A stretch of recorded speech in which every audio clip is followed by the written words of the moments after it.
Hey, Shalom. I'd like to begin first and foremost by saying Barakatah Yahweh, Ba'ashem Yahweh Shai, Ba'ashem Rakah Kadash. Double honors to the apostles and elders, a great millstone, and salutations to the sincere Akim that pushed this truth in all due diligence and sincerity. I want to do a quick sit down on faith and the concept of faith.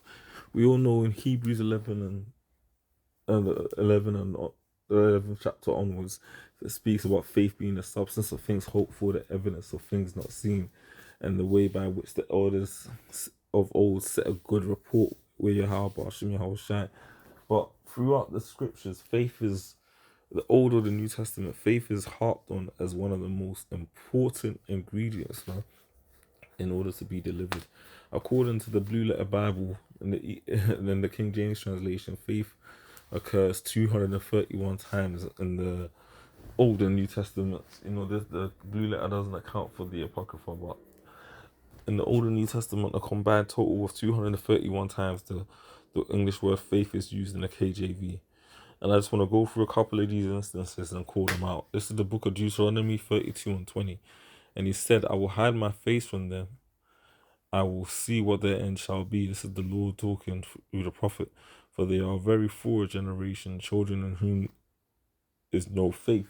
And if you know anything about Israel back in the time of the Torah, when the Lord was delivering us and fucking up our enemies, everything was sweet. Jake, we're all for it, man. Yeah, blessed be the Lord, power of Israel. Yeah, all of that. But when they had to go through some hardship, when they had to walk through the wilderness and just deal with the manna, when they had to, even when they had to fight some of their enemies, they were shook.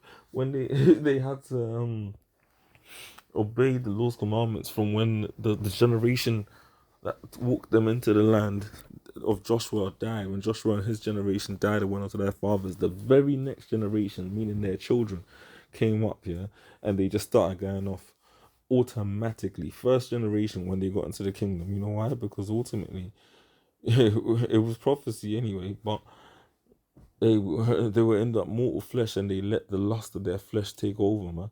And Jake just started going off. And we started doing stuff so wicked that we were even beyond the deeds of the wicked himself. Now, the just of us, although, Israel as a whole definitely ain't perfect, the just of us are going to live by our faith, as is written in Habakkuk, the second chapter, verse 4. Because when you're dealing with Esau, Edom, the current rulers of this world right now, as it is written in Habakkuk 2 and 4, behold, his soul which is lifted up is not upright in him. And you can apply that to now with Esau, Edom, because Esau, Edom is the most perverse of all the nations. These Edomites are basically pretty much, man, the basis of men. They are the worst heathen out there, out the whole entire group. And ultimately, you got a situation whereby we're living under their rulership, witnessing firsthand the wicked vibrations that they put upon the face of the earth, man. However, guess what? The just shall live by his faith. The hopeful elect, the righteous are gonna live faithfully, man. Where so what you gotta understand is, listen, yeah, at the end of the day, we're in a fucked up predicament. Yeah, at the end of the day, we're the Oscar on the earth, but we understand that it's due purpose, man. It has to happen like this in order for us to eventually get the kingdom. We gotta suffer and deal with the Lord's judgment, man. But when the Lord came and he was dealing directly with Israel in the Gospels, he spoke consistently about faith. He rewarded people and healed them based off their faith alone. He rebuked entire towns, man, for their lack of faith. He refused to do miracles in locations because of their lack of faith. He even rebuked the 12 at certain points because they lacked faith, man, in key moments. Matthew's the 6th chapter, verse 30. Wherefore, if Yahweh so clothe the grass of the field, which today is and tomorrow is cast into the oven, yeah, common grass that can be cut off at any time, shall he not much more clothe ye, O ye of little faith? So, like, he was questioning them, like, hey, you more important than the sparrows and blah, blah, blah, blah, blah. But guess what? And etc. Well, guess what? Of course we are. And so, the same way that the Lord is going to make sure that he clothes the grass of the field and make sure that it has what it needs in order to be able to grow, despite the fact that tomorrow could just get cut off and be obsolete. The Lord's going to do much more for his men, man. Particularly his men. And you had great different examples of different people that essentially heard the gospel, saw Yahweh Shai in action, had faith, and also he admired their faith. Matthew 8 and 10. When Yahweh Shai heard it, he marveled and said unto them that followed, verily, meaning truly, I say unto you, I have not seen so great faith, no, not in Israel. So, there was a lot of lows for the Lord, but there were also moments where he had his spirit invigorated by seeing great faith, man. Great faith from different members of Israel. But then there were also moments where he had to curse Jake out, pursuant to Matthew the 8th chapter, the 26th verse. And he said unto them, why are you fearful, O ye of little faith? Then he arose and rebuked the winds and the sea, and there was a great calm. This again was when he was with his men, and they were on a boat. The seas became extremely rocky, and there was a storm. And the apostles were worried that the ship was going to capsize, and Yahweh Shai was in the bottom deck sleeping, calm. And they were looking at him. I think there's even one of the accounts where, like, somebody said, "How can he sleep at a time like this?" Basically, pretty much, because Yahweh Shai was chilling. He knew he had control over over the elements, bro.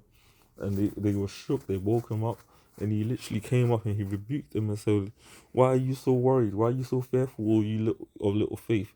Because if they had their faith in check there, they would have known, listen, where was the Lord? Where was the Son of Yahweh, man, Yahweh Shai? Ain't nothing gonna happen to us. He's here with us. He's gonna handle this. But because of the fact that they were still getting built up in the spirit, they were worried, man. They shook up, and they, even though the Lord was on the very same boat that they were on, they were worried about his safety. You gotta have faith to the level of course, you're not gonna be saved by another man's salvation. Let every man work out his own salvation with fear and trembling. But if you're sincere about this and you're with Akim, you gotta be, like, honestly so fervent in the spirit that you sincerely believe. Like, no matter what Esau, Edom, or these heathens, or even Jake throw at you, they're heathens anyway, Jake at the minute. No matter what these two first throw at you, or Esau, Edom, you're gonna be good. And the reason you're gonna be good is because you're Lord willing, Yahweh Hashem, Yahweh Shai are of the elect. And the Lord ain't gonna allow you to be swept away, man. Of course, some of the Lord's men may have to give their lives up for his truth, but ultimately you're not going to be caught in the melee like the majority of these people. Understand, like, the Lord literally had to rebuke them, and then he walked onto the waters as well. He called Simon Peter onto him, and Peter initially got out the boat and was walking on the waters, but got scared because of the strength of the waves. And I mean, I probably would have been shitting myself too. So we read these accounts, and they're great accounts of how Yahweh Shai ultimately showed his power and built up the faith of the 12. But it took time, it took practice, even for us to be able to be out here in our time right now, pushing this word 24/7, watching videos, going out there on the highways and byways, cursing Esau, Edom out. It took faith, and it took a little bit of time to build us up to that point, you know. But again, although he had to rebuke Jake on certain occasions, including the 12 themselves, there were also loads of moments where he saw beautiful moments of faith. Like, there was one occasion where a sick individual was lowered down from the roof because they couldn't get down to see him. There was the woman that touched his garment. There was someone that was healed by his shadow. Come on, man. Matthew's the 9th chapter, verse 2, and behold, they brought to him a sick man of the palsy, lying on the bed. And Yahweh Shai, seeing their faith, said unto the sick and of the palsy, Son, be of good cheer, thy sins be forgiven of thee. And just like that, the man would have been healed, man. Look at this, Matthew's 9th chapter 122. But Yahweh Shai turned him about, and when he saw her, he said, Daughter, be of good comfort, thy faith has made thee whole. And the woman was made whole from that hour. Matthew 9:29, another miracle. Then touched he their eyes, saying, According to your faith be it unto you. And their faith was that they were going to be able to see. You see, like, brothers got faith on this side that the Lord's going to deliver us. Yahweh Hashem, Yahweh Shai we got faith that when the scriptures say that we shall mount up on wings as eagles and run and not grow weary, that is the actual thing that we're going to be able to inhabit. And that, like, the Lord's got the power to give that onto us through his power via our faith, man. Understand, like, the Lord, just in Matthew 9 alone, the Lord was able to heal someone of the palsy, literally heal a woman. There was a woman with the issue of blood. It might be Matthew 9:22. I'm just kind of going through these as a brief lesson, but there was the issue with the woman with the issue of blood, and she'd had that for years, if not her whole life, and the Lord delivered her from it. The Lord healed the blind, cleansed the lepers. Yo, but there were also accounts where he didn't perform miracles in particular locations because of their lack of faith. Here in Matthew's the 14th chapter is the account of where Peter started to drown in the water, man. Matthew 14:31, and immediately Yahushua stretched forth his hand and caught him and said unto him, O thou of little faith, wherefore didst thou doubt? See, when you're dealing with the Lord, to our mortal mind, it might seem impossible, but nothing is impossible to the Lord, so don't doubt, man. It takes faith, don't get it twisted. You got to build that up, and you're not just going to walk into this thing and be an action man in the spirit 24/7 automatically, but you gotta sincerely start building up that faith, man. And that takes time, it takes practice, it takes work, and hence why you gotta do the work of the Lord, man. It's highly important, man. Throughout the scriptures, you'll see different accounts, and there's numerous different scriptures, man, going all the way through Acts, all the way through Romans, and you see in the book of Romans, in the book of the Corinthians, etc. The concept of faith is carried through to the point where all of the other different men, man, all of the different men that Yahweh dealt with, Paul, the 12, Timothy, all of them, you'll see faith as a consistent theme. 2 Corinthians 5:7, for we walk by faith, not by sight. We ain't got to see physical riches that the Lord's going to bless us with, but we know in the spirit that He would never lie to us, man. We have faith because we read about the chariots, and the Lord also, He has mercy and He shows us little signs, and has delivered us from fucked up situations indirectly without fully getting the chariots out there. But we understand that ultimately they're real and they're the vehicles that are going to come and deliver us. Why? Because ultimately the Lord is building up our faith in small increments.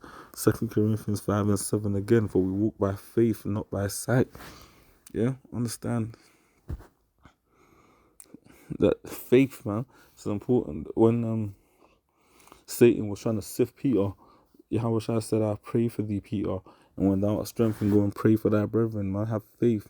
When Thomas said, listen, I ain't gonna believe Yahweh is resurrected unless I handle him myself and put my hand through the hole in his hand, and the Lord, manifested it. And that's where you get the term the doubting Thomas or the doubting Tom from. But guess what? His faith was lacking there. When Peter was denying the Lord for the 3 times, the Lord told him what was going to happen because He knew he was going to have a lack of faith in that moment, and the Lord prophesied it. See, He knew. We don't have that level of foresight or connection with the Spirit, but we try our best with what we've been given and hope that ultimately our faith endures, man. Wisdom and knowledge is going to be the stability of our times. Isaiah 33:6. But that wisdom and knowledge is heavily based on faith, and we are faith-based Israelites.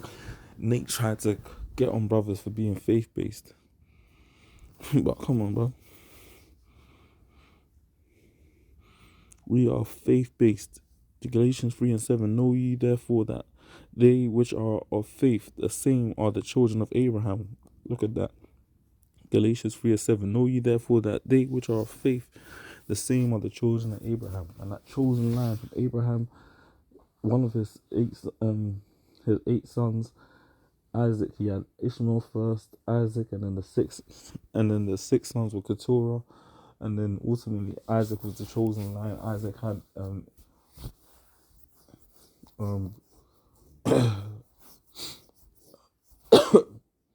Jacob and Esau, and Jacob's name was changed to Israel after he wrestled with the angel. And again, that chosen line, man, from Abraham, Isaac down to Jacob, man. And you had all of the other seeds that weren't chosen to be the seed, and Esau was established to be the seed of the wicked specifically. Well, guess what? The Lord It's chosen us to be the chosen seed, and Yahweh Hashem Yahushua, we believe in faith that out of that chosen seed, we've been chosen to be the special allotment amongst the special seed. It ain't a joke, man. It's a blessing.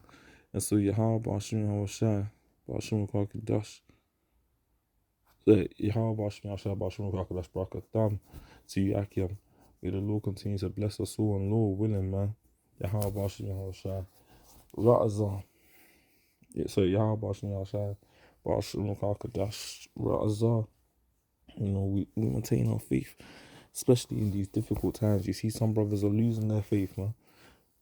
But the Lord is maintaining us. The Lord willing, we're going to endure right until the very bitter end in this thing. Shalom.